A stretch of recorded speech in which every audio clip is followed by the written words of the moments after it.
அப்படி பண்ணா ஜனவரி 10ஆம் தேதியே ஜனநாயகம் படம் வந்து இந்நேரம் ரிலீஸ் முடிச்சு அண்ணன் வந்து 1500 கோடி சம்பாதிச்சிருப்பாரு. அடிச்சு விட்றா நீ உருட்டுறா. விஜய் மட்டும் பிஜேபியோட பி டீமா மாறி இருந்தார் அப்படின்னா ஜனநாயகன் திரைப்படம் ஜனவரி மாதமே ரிலீஸ் ஆகிருக்கும். அண்ணன் விஜய் வந்து 1500 கோடி ரூபாய் சம்பாதிச்சிருப்பார் அப்படின்னு சொல்லி சமீபத்திய ஒரு மேடையில் ஆதவ் அர்ஜுனா பேசியிருக்காரு. அந்த விஷயங்கள் இணையத்தில் வைரலாகிருக்கு. அது மட்டும் இல்லாமல் நிறைய பேர் அதுக்கு வந்து ரிப்ளை பண்ணிகிட்ருக்காங்க. குறிப்பாக சொல்லணுன்னா சவுக்கு சங்கர் ஒரு ரிப்ளை பண்ணியிருக்காரு. சரி, 1500 கோடி உங்கள் அண்ணன் எப்படி சம்பாதிப்பார்? தயாரிப்பாளர் தானே சம்பாதிப்பார். ஹீரோவுக்கு எப்படி 1500 கோடி வரும்? அதுவும் இது இன்னொரு சுறாவாக இருந்தால் கொஞ்சமாக உருட்டுங்க ப்ளீஸ் அப்படின்னு சொல்லி ஆதவ் அர்ஜுனாவையும் டேக் பண்ணியிருக்காரு.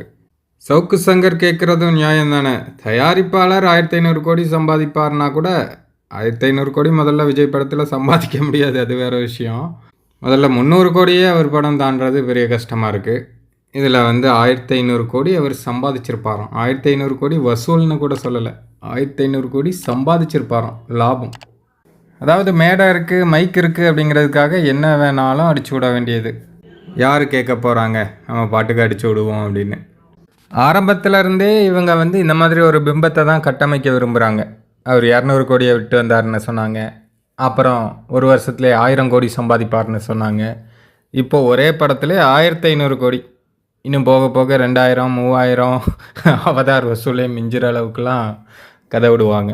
இது எதற்காக அப்படின்னா, இவ்வளோ வருமானத்தை விட்டுட்டு விஜய் வந்து அரசியலுக்கு வந்திருக்கார் அப்படின்னு நம்பணுமா. ஒரு சாதாரண விஷயத்திலேயே இவ்வளோ போய் சொல்கிற இவங்களா நாட்டு மக்களுக்கு உண்மையை பேசி நன்மையை செஞ்சு வெளிப்படையான ஆட்சி கொடுக்க போகிறாங்க அப்படின்னு இப்போ மக்கள் கேட்குறாங்க. சரி, இது பற்றி உங்களுடைய கருத்தை கமெண்ட்டில் சொல்லுங்கள்.